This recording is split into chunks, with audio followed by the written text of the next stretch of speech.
Assalamualaikum warahmatullahi wabarakatuh. Selamat pagi, pemirsa setia TV Peduli dimanapun saat ini Anda dapat menjangkau siaran kami. Sehat, begitu pula dengan aktivitas.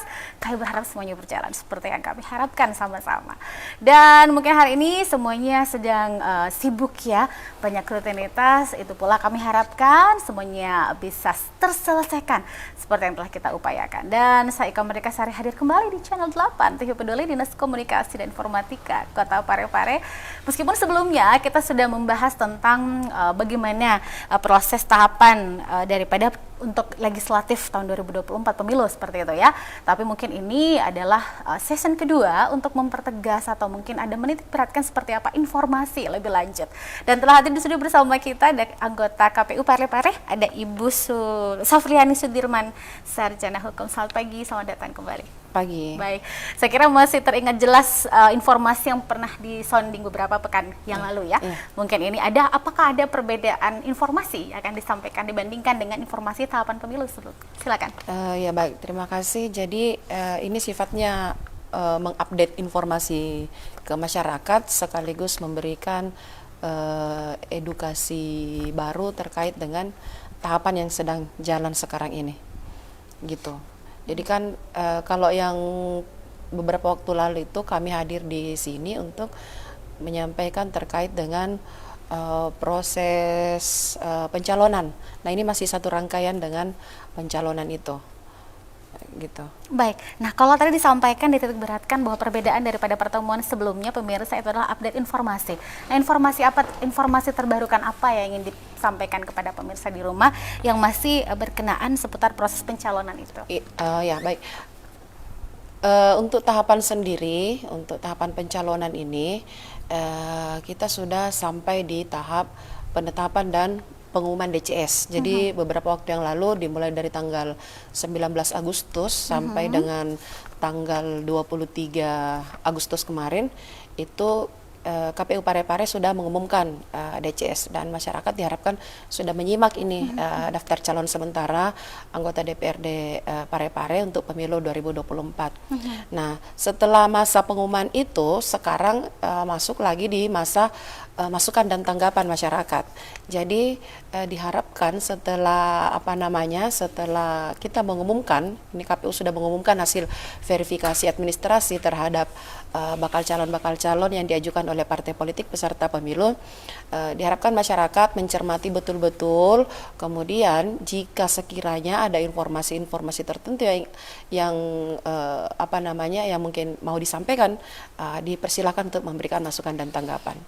Tapi sejauh ini apakah sudah ada masukan dan tanggapan yang diterima di pihak KPU begitu? Sejauh ini belum, sampai hari ini belum. Kemarin kami melakukan pengecekan, itu belum.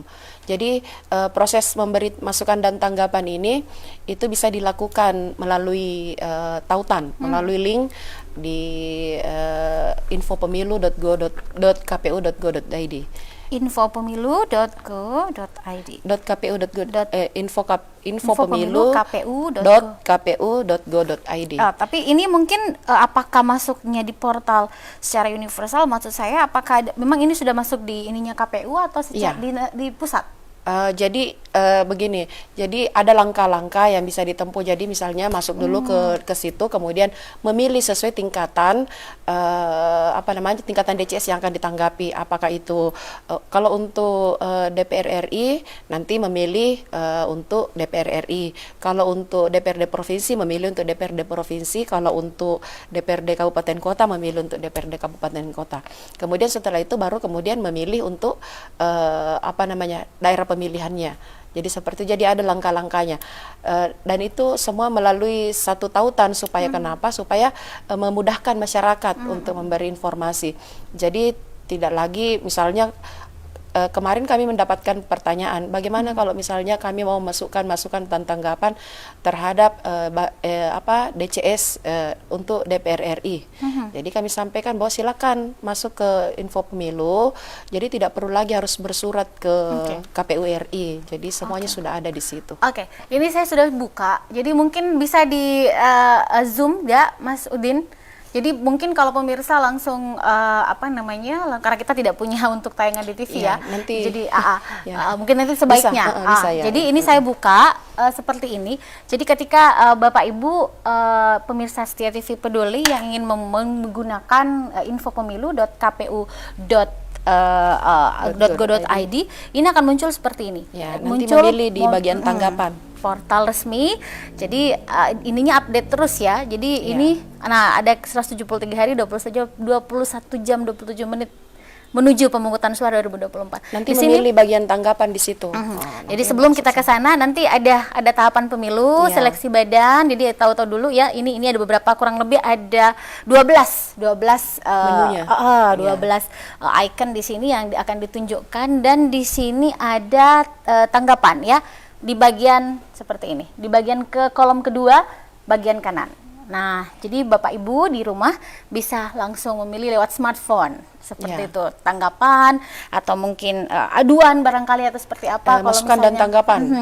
Jadi kalau misalnya tidak sesuai, jadi bisa dikirimkan ke sana. Jadi mudah-mudahan ini bermanfaat Bapak Ibu. Portalnya, jadi saya ulangi, di info.pemilu.kpu.go.id. Saya kira jelas. Baik, ini kembali lagi seputar pencalonan kan. Mungkin pemirsa di rumah, meskipun tadi Ibu Safriani sudah menjelaskan seputar perbedaan dari sebelumnya. Ini batasnya sampai kapan? Kalau misalnya ada laporan dan tanggapan seperti itu dari pemirsa. Jadi untuk masa masukan dan tanggapan ini sendiri itu dimulai juga dari tanggal 19 Agustus, nanti berakhirnya di tanggal 28 Agustus. Jadi diharapkan masyarakat ini menggunakan waktu sebaik mungkin ini, karena hasil dari masukan dan tanggapan ini juga nanti akan menentukan apakah DCS dari partai ini tidak ada perubahan atau nanti ada perubahan, karena beberapa pertanyaan juga yang disampaikan bahwa nanti ini DCS masih bisa berubah. Iya, masih sangat bisa berubah. Gitu. Oke, nah mungkin bisa di zoom lagi Mas Udin, karena kita tadi hanya di menu awal. Jadi ketika Bapak Ibu sudah masuk di sini, kita masuk, izin saya Ibu Safriani, saya ini kita masuk ke tanggapan seperti ini. Ya, kita klik tanggapan begini. Udah muncul belum ya? Oke, klik seperti ini akan muncul kotak seperti ini. Ya, jadi pilih tahapan ya. Pilih tahapan, kita klik tanda panah, muncullah tanggapan itu, mau pencalonan perseorangan, pilih langsung yang pencalonan DPRD. Berarti di bawah. Ya, karena yang dua itu sudah ada. Oke, jadi kita langsung pencalonan peserta pemilu anggota DPR dan DPRD, meskipun di batas nggak apa-apa dibaca ya, tapi dilangkahi, di skip saja. Nah, kita pilih seperti itu, tapi mungkin ini jaringannya sibuk atau seperti apa? Oh, nggak apa-apa. Ini ada tahapan, langsung muncul lagi, pilih kategori. Nah, langsung izin Ibu tanggapan terhadap daftar. Oke, klik lagi. Nah, untuk melakukan tanggapan ini mohon lakukan pencarian calon dengan cara klik tombol di bawah ini. Nah, akan muncul ada panduan-panduannya.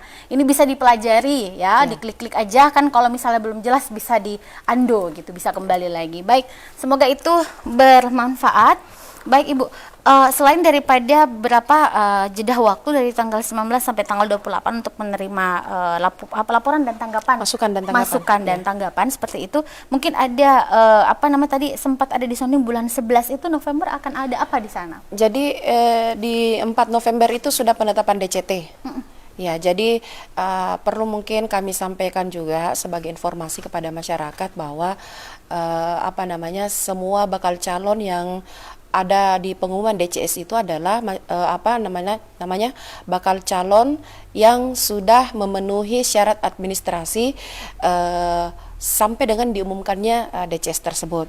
Jadi kemudian nanti menuju DCT, menuju penetapan DCT, nah nanti itu akan dilihat lagi apakah kemudian DCS ini bakal calonnya masih tetap memenuhi syarat administrasi atau sudah tidak, berdasarkan dari informasi-informasi yang disampaikan oleh masyarakat melalui masukan dan tanggapan itu. Jadi ini sangat penting bagi masyarakat untuk menggunakan waktu sebaik mungkin. Misalnya begini, di masyarakat mensinyalir bahwa salah satu bakal calon dari partai politik tertentu ini sebenarnya tidak bersyarat menjadi calon anggota legislatif. Itu bisa memasukkan masukan dan tanggapannya tersebut melalui tautan tadi dengan disertai dengan bukti-bukti bahwa yang bersangkutan itu tidak bersyarat secara administrasi karena seperti ini kemudian disertakan disertakan buktinya. Nanti kemudian itu ada diklarifikasi oleh partainya kepada bakal calon yang bersangkutan. Hasil klarifikasi tersebut nanti akan disampaikan ke KPU. Nanti KPU yang akan melihat apakah ini masih bersyarat atau sudah tidak bersyarat. Jadi tidak perlu masyarakat bertanya-tanya. Ini banyak juga yang bertanya-tanya bagaimana caranya kita mau sampaikan masukan dan tanggapan sementara kita tidak lihat dokumennya. Kan seperti itu. Tidak perlu melihat dokumen sepanjang kemudian Anda punya bukti bahwa yang bersangkutan tidak bersyarat untuk menjadi calon anggota legislatif, silakan itu disampaikan. Nanti ada proses klarifikasinya. Jadi sekali lagi kami sampaikan bahwa bakal calon anggota legislatif yang diumumkan di DCS itu sampai hari ini adalah bakal calon yang memenuhi syarat administrasi melalui proses verifikasi administrasi yang telah kami lakukan. Oke, baik. Nah, kalau misalnya tidak ada karena saya menggarisbawahi disinyalir, berarti ini kan 50-50 ya? Baru 50-50. Kalau kita bicara disinyalir, kemudian harus ada bukti, harus di-approve gitu ya, seperti apa gitu. Tapi apakah di tautan ini juga menyediakan untuk image-nya seperti itu ya? Dan dalam bentuk JPEG atau dalam bentuk apa nanti bisa dikirimkan supaya bisa, kadang-kadang kan kapasitasnya tidak cukup ya? Iya, ada di situ dijelaskan bahwa hanya tidak bisa boleh 2,0 lebih MB. dari sekian Oke, 1, sekian MB gitu dan sekian. Dan kalau seumpama, apakah ini perdana dilakukan dibandingkan, mungkin perdana kali ya? Kalau sebelumnya kan di 2019 itu kan proses itu secara manual. Kita juga melakukan proses pemeriksaan dokumen dan lain sebagainya itu secara manual. Nah kalau di 2024 ini untuk pemilu 2024 semua proses itu melalui aplikasi namanya Silon. Jadi semua proses pemeriksaan, penyampaian berkas, dokumen itu melalui aplikasi yang namanya Silon.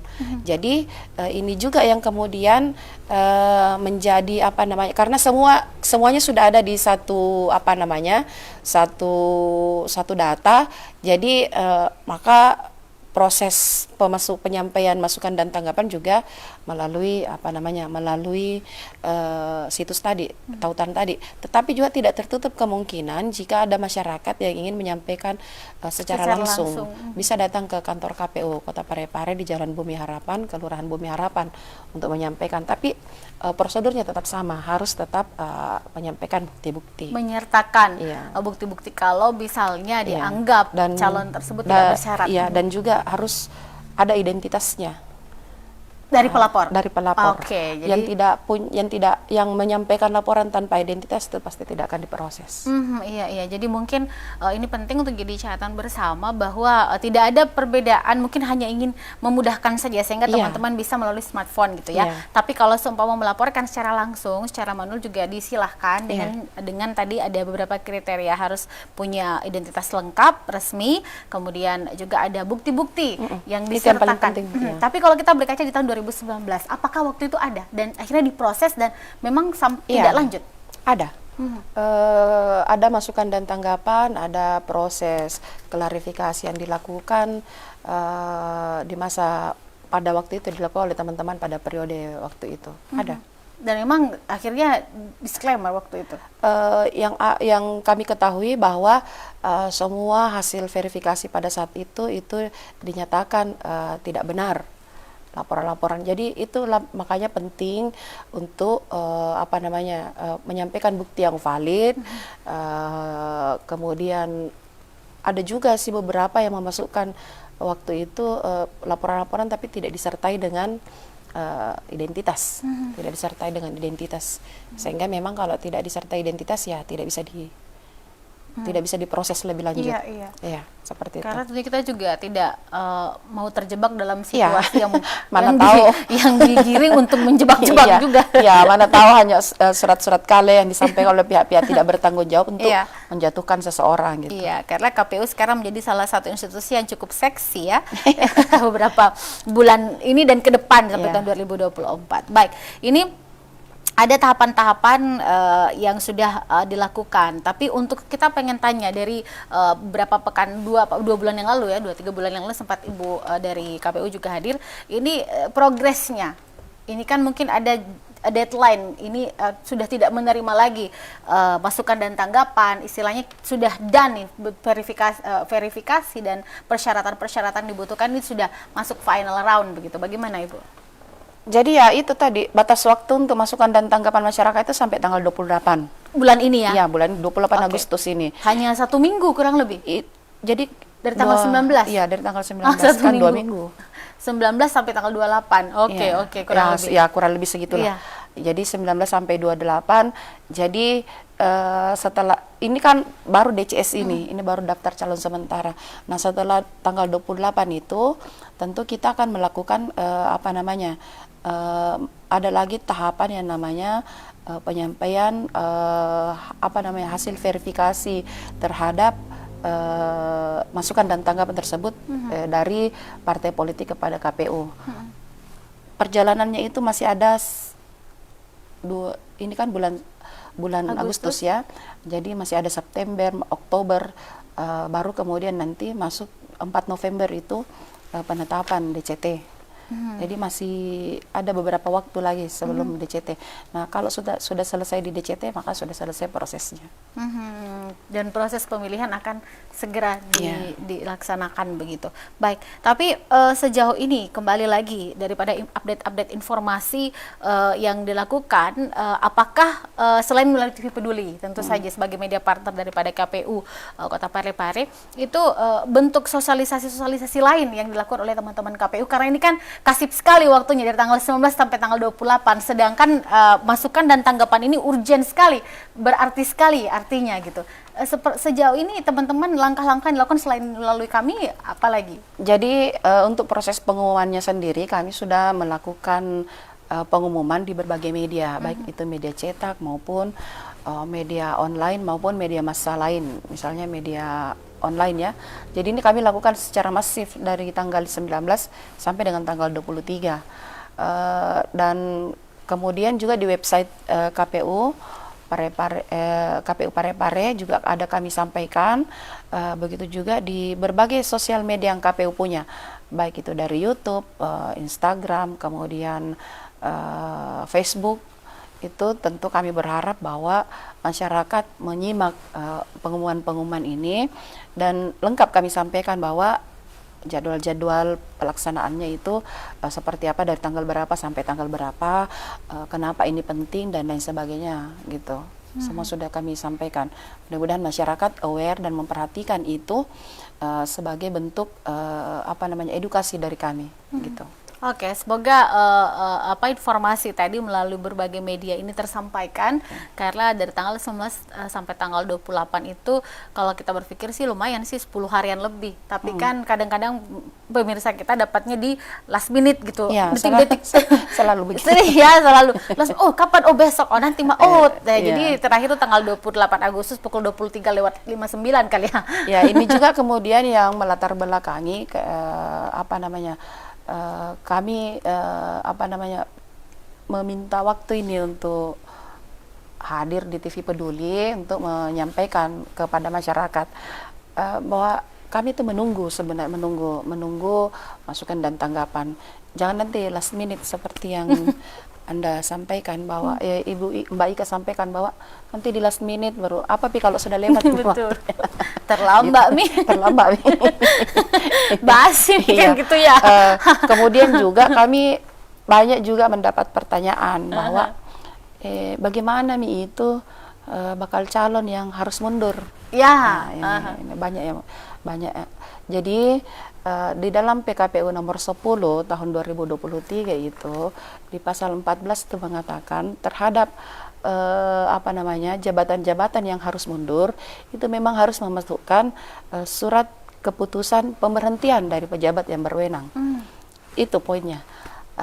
Tetapi kemudian di ayat lain itu, di poin lain itu disampaikan bahwa jika pada saat pengajuan pencalonan belum keluar SK pemberhentiannya dari pejabat yang berwenang, maka cukup memasukkan yang pertama surat pengunduran diri, cukup menyampaikan kepada KPU surat pengunduran diri, kemudian tanda terima dari instansi yang berwenang bahwa sementara diproses ini proses pengunduran dirinya.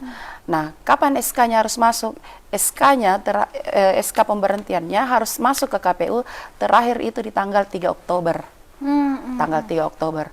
Jadi kalau sampai di tanggal 3 Oktober yang bersangkutan tidak memasukkan surat surat keputusan pemberhentian, maka yang bersangkutan akan dinyatakan tidak memenuhi syarat.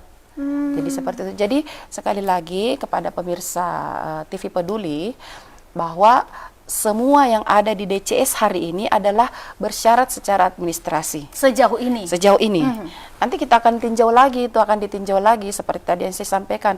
Misalnya di dokumen surat keterangan, surat keputusan itu. Jika sampai tanggal 3 Oktober tidak ada, tidak masuk ke KPU, tidak disampaikan ke KPU oleh partai politik, maka itu nanti pasti akan diberikan status tidak memenuhi syarat, seperti itu. Jadi saya kira ini mudah-mudahan bisa menjawab pertanyaan-pertanyaan yang sudah menjadi diskusi-diskusi di beberapa tempat terkait dengan hal ini, gitu. Oke. Jadi penting juga sebenarnya, karena sebenarnya tidak gampang juga memenuhi persyaratan-persyaratan yang disodorkan ya. Bersyarat lagi ternyata ada masih ada lagi tanggapan gitu, masih ada masukan dari masyarakat gitu kan. Jadi memang perlu banyak sekali bentuk verifikasi lanjutan, apalagi ini masih DCS, jadi masih daftar calon sementara, belum DCT. DCT-nya sendiri ini akan ditetapkan pada mohon izin diulang kembali di tanggal 4 November. 4 November, jadi masih ada waktu kurang lebih beberapa bulan. Kalau misalnya dianggap belum bersyarat, melengkapi yang dibutuhkan. Kemudian tadi sempat juga mungkin sedikit ini juga, kalau misalnya setelah dilakukan verifikasi, ternyata yang bersangkutan, sebelum verifikasi, sebelum orang tersebut, DCS ini tadi ada tanggapan dan masukan. Oh ini ibu, pohon di ini. Dan ternyata yang bersangkutan memang pada tahun 2019 tahapan tersebut, ada yang benar-benar kemudian tidak bisa lanjut karena tidak bisa membuktikan daripada laporan yang ada, seperti itu. Nantinya bagaimana lagi Bu tindak lanjutnya, follow up daripada laporan dan masukan dan tanggapannya? Jadi misalnya seperti ini, kalau misalnya ada masukan dan tanggapan dari masyarakat, kemudian diverifikasi dan diklarifikasi oleh partai politik berdasarkan bukti-bukti yang ada, kemudian disampaikan kepada KPU, nanti KPU yang akan menentukan, oh ini yang bersangkutan tidak memenuhi syarat atau yang bersangkutan memenuhi syarat. Jadi itu saja langkah syarat dan tidak memenuhi syarat. Ya, memenuhi syarat dan tidak memenuhi syarat. Dan kami pastikan bahwa jika memang dokumennya atau kemudian jika memang bakal calon yang bersangkutan itu tidak memenuhi syarat, maka kami menyampaikan bahwa pasti nanti kami akan memberikan status tidak memenuhi syarat. Jadi tenang saja kepada warga Parepare, tidak perlu kemudian nanti ada begini, nanti ada begini. Saya sebagai divisi sebagai koordinator divisi yang melaksanakan dari proses pencalonan ini, itu berani menyampaikan bahwa yang memenuhi syarat akan kami berikan status memenuhi syarat, yang tidak memenuhi syarat pasti akan kami beri status tidak memenuhi syarat. Berdasarkan data yang ada. Jadi kami ini melakukan verifikasi administrasi terhadap dokumen yang disampaikan oleh partai politik. Jadi partai politik kalau dia kasih misalnya dokumennya A, B, C, D, E, F, maka kami akan melakukan verifikasi A, B, C, D, E, F. Nah, kemudian ternyata dari masyarakat ada, oh ternyata ada H, I, G, J, K, L, M, N. Iya, ternyata ada G ini sampai ini. Nah, nanti itu kan sampai kok ternyata ada begini Pak, silakan ini kalau udah diklarifikasi ke bakal calonnya. Nanti hasil klarifikasinya sampaikan lagi ke KPU seperti itu. Nanti hasil klarifikasi itu kami verifikasi kembali apakah memang betul seperti itu kondisinya. Ya, kalau setelah dilakukan proses itu dilakukan, kemudian ternyata memang yang bersangkutan tidak memenuhi syarat, pasti akan kami berikan status tidak memenuhi syarat dan disampaikan kepada partainya. Oke. Jadi istilahnya semuanya harus proaktif ya, terutama Iya. juga masyarakat. Iya, semua. Dan sejak bergulirnya proses pencalonan ini, kami sudah berkomitmen bersama dengan partai politik bahwa kita melakukan ini dengan jujur. Ya, tidak perlu memaksakan. Kalau misalnya ada orang yang tidak memenuhi sebenarnya tidak memenuhi syarat kemudian dipaksakan untuk masuk, karena pasti nanti akan menjadi tetap tidak memenuhi syarat. Iya. Dan kami di Parepare ini, kita di Parepare ini bersyukurnya bahwa semua partai politik itu kooperatif. Jadi kalau kami di KPU menyampaikan bahwa kita melakukan seperti ini, semua teman-teman partai politik itu melakukan itu dengan baik. Jadi sampai sejauh ini kami sampaikan bahwa semua yang ada di DCS ini adalah orang-orang bersyarat, sampai nanti dibuktikan lain, gitu. Oke. Jadi kalau logika sederhana bahasa masyarakat ya, saya percaya sampai kita yang buktikan sendiri kalau tidak dipercaya. Iya, begitu. Semua bersyarat sampai hari ini, sampai nanti dibuktikan lain. Gitu. Sampai nanti dibuktikan lain. Tapi sejauh ini so far so good ya. Iya, so far so good. Sampai nanti tanggal 28, apakah ada masukan dan tanggapan yang mungkin agak sedikit bertentangan dengan DCS yang ada sekarang? Nah, nanti setelah itu akan dikembalikan kepada tersampaikan ke KPU, dikembalikan kepada partainya, parpolnya, kemudian nanti akan diverifikasi ulang. Wah, ini kayaknya kenyang verifikasi. Iya, kami sudah melakukan verifikasi berapa kali itu? 4 kali kalau saya tidak salah ingat ya, mulai dari pengajuan awal, kemudian masa perbaikan kita verifikasi lagi, setelah itu ada lagi perbaikan, sudah 2 kali perbaikan, baru kemudian masuk ke pengumuman DCS ini. Jadi sudah terverifikasi berulang-ulang.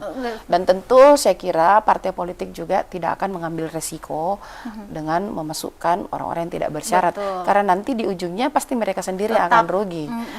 Jika kemudian setelah melakukan proses itu, kemudian ada yang dinyatakan tidak memenuhi syarat, nanti harus mengganti lagi itu, harus mengganti lagi, proses awal lagi, diverifikasi lagi, seperti itu. Malah jadi bisa-bisa jadi mulai dari nol lagi. Iya, pasti begitu, pasti mulai dari nol lagi. Gitu. Jadi DCS ini masih memungkinkan untuk berubah, pemirsa ya. Iya, itu betul-betul. DCS ini masih memungkinkan untuk berubah. Yang pertama yang bisa merubahnya, yang pertama adalah hasil dari masukan dan tanggapan itu. Ya, kemudian juga bisa berubah karena misalnya ada, mudah-mudahan tidak ada ya, misalnya ada bakal calon yang meninggal dunia, itu masih bisa diganti. Kemudian yang bersangkutan mengundurkan diri dari pencalonan. Kemudian bisa juga karena memang mau diganti oleh partainya. Iya. Jadi semua masih mungkin kalau untuk berubah DCS ini. Dan ini adalah wilayah domainnya ada di partai politik. Kami di KPU tidak bisa kemudian tidak bisa miko ganti ini, harus tidak bisa, karena memang peraturan memungkinkan untuk dilakukan seperti itu. Nah, hasil verifikasi kembali ke masukan dan tanggapan ini juga ini bisa membuat bacalek ini diganti. Yang pertama TMS diganti karena TMS berdasarkan hasil verifikasi dan klarifikasi terhadap masukan dan tanggapan. Kemudian yang kedua adalah terbukti melakukan pemalsuan dokumen. Wah. Ya, jadi ini sudah kami sampaikan sejak awal ke partai politik, dan teman-teman partai politik saya kira sudah paham bahwa tidak boleh melakukan seperti itu. Gitu. Jadi memang sebenarnya masih banyak masih ada bisa dikatakan perubahan yang akan terjadi, dan kemungkinan itu masih terbuka luas dan terbuka lebar. Karena memang aturan yang diberikan itu memang membuka kesempatan itu seperti itu. Jangankan 10 hari, sehari saja banyak yang bisa terjadi. Apalagi tadi jelas sekali ya di aturannya ada beberapa memang indikator-indikator, contoh meninggal dunia, kemudian mengundurkan diri calonnya, dan yang ketiga mungkin parpolnya yang ingin mengganti. Mungkin ada hitung-hitungan itu bisa diganti oleh partai politik. Dan ini sudah dipahami semua oleh teman-teman partai politik yang karena kami selalu update informasi melalui rapat koordinasi yang kami lakukan bersama, baik dengan mengundang ketua partai politik atau dengan LO partai politik. Oke, jadi penting sekali peran serta dari seluruh masyarakat untuk memanfaatkan waktu ini. Kurang lebih ada 10 hari dari tanggal 19, sekarang udah tanggal 24 ya. Sisa 4 hari lagi. 4 hari lagi memanfaatkan benar-benar kalau memang ada masukan dan tanggapan, karena ini adalah calon wakil kita loh di parlemen gitu. Jadi kalau misalnya tidak sesuai, tidak bersyarat, sayang. Kalau misalnya memang ada temuan, ada rasa mungkin, tapi dengan catatan nggak asal lapor. Iya, tidak asal lapor. Disertai dengan identitas dan bukti nyata gitu kan. Dan kalaupun misalnya ini juga penting Ibu izin bahwa mungkin ketika laporan ini para pelapor ini kan tentunya akan dilindungi identitasnya. Iya, pasti itu tidak akan disampaikan. Jangan khawatir ya. Siapa yang menyampaikan laporan dan tidak akan kelihatan juga meskipun misalnya kita Bu Ika memasukkan laporan misalnya terhadap calon A dari partai B. Kemudian saya juga mau masukkan terhadap calon A partai B. Itu pasti tidak akan kelihatan bahwa sebelumnya sudah ada Bu Ika yang laporkan, tidak akan kelihatan. Jadi tenang saja. Jadi ini penting sekali daripada kita tidak tahu seperti apa ke depannya ya, mending dilakukan sekarang karena verifikasi demi verifikasi akan terus dilakukan oleh teman-teman KPU. Baik, ini Ibu izin kita sudah di menit-menit terakhir. Saya kira penting sekali memang sosialisasi seputar tahapan pemilu 2024. Jadi concern kita itu bukan hanya sekedar wali kota, wakil wali kota, bupati, begitu juga gubernur gitu ya, dan presiden. Ini loh salah satu yang menjadi titik sentral juga, yaitu pemilihan calon legislatif di parlemen. Ingin disampaikan Ibu sebagai bentuk harapan dan himbauannya seluruh pemirsa, silakan. Iya, kepada seluruh pemirsa TV Peduli, warga Kota Parepare, dipergunakan sebaik mungkin tahapan yang sedang berjalan ini, yaitu masa tahapan masukan dan tanggapan.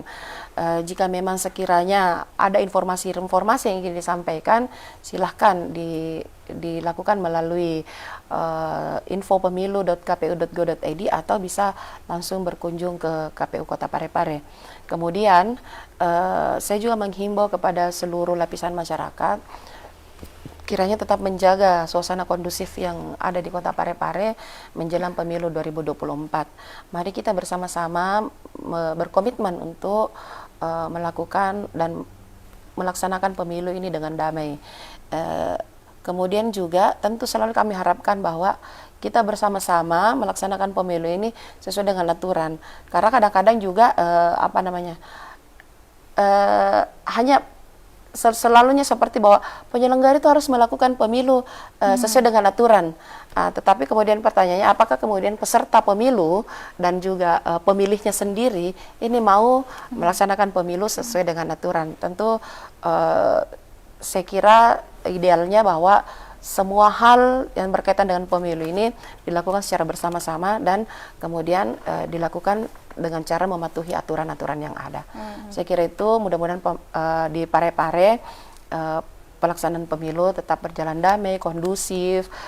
Diskusi-diskusi yang ada saya kira bukan untuk saling memancing keributan ini itu, tetapi hanya untuk berbagi informasi saja. Saya kira seperti itu. Saling sharing gitu ya. Dan pasti kita juga harus mengantisipasi munculnya penyakit musiman ketika pemilu, yaitu ada politik identitas dan politik uang ya. Ini kan penyakit musiman.